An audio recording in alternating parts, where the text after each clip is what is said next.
హిమాలయ ముడుల్లో దాగి ఉన్న ఒక గూఢమైన సత్యం లాప్సాంగ్ రాంపా కథను కొనసాగిస్తున్నాం.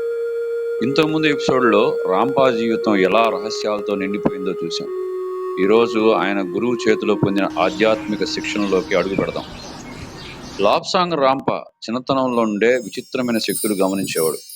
ఆయన కళ్ళతో కనిపించిన విషయాలు కూడా ఆయన మనసులో గ్రహించగలిగేవాడు. ఒకరోజు ఆయన గురువు ఆయన్ను హిమాలయాల్లోని ఓ గుహలోకి తీసుకెళ్లాడు. ఆ గుహద్వారం ముయ్యబడి ఉన్న లోపల నుండి ఒక ఆధ్యాత్మిక కాంతి వెలువడింది.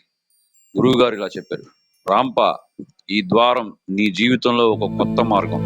ధైర్యం ఉంటే లోపల అడుగువేయి. అక్కడి నుంచి నీ శక్తి, నీ గమ్యం ప్రారంభమవుతాయి. గుహలో అడుగుపెట్టగానే రాంపా తన కళ్ళ ముందు వింత దృశ్యాలు ప్రత్యక్షమయ్యాయి.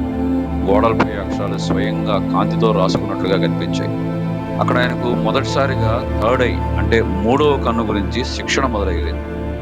గురువుగారు ఇలా చెప్పారు: ఈ శక్తి సాధారణంగా సాధారణ మానవులకి భయంకరంగా ఉంటుంది, కానీ నువ్వు దాన్ని ధర్మం కోసం ఉపయోగించాలి. మూడవ కన్ను ద్వారా నువ్వు భవిష్యత్తును, దూర ప్రపంచాన్ని, మనసులో దాగి ఉన్న సత్యాలను చూడగలవు. రాంపా మాత్రం భయపడకుండా ధ్యానంలోకి వచ్చాడు. అతని నుడితి మధ్యలో ఒక వేడి వెలుగు మెరిసింది. అది క్రమంగా విస్తరించి అతని మనసుకు కొత్త లోకాలకి ఎక్కింది. అతని ఇక సాధారణ మనిషి కాదు, ఒక ఆధ్యాత్మిక యాత్రికుడిగా మారిపోయాడు. ఇది రాంపా జీవితంలో జరిగిన మొట్టమొదటి అద్భుత శిక్షణ. ఇలా లాప్సాంగ్ జీవితంలో రహస్య ద్వారం తెరుచుకుంది. తరువాత ఎపిసోడ్లో ఆయన మూడవ కన్ను శక్తితో చూసిన అదృశ్య ఆశ్చర్య విషయాలు తెలుసుకుందాం. మరిన్ని రహస్యాల కోసం ఎపిసోడ్ 3లో కలుద్దాం.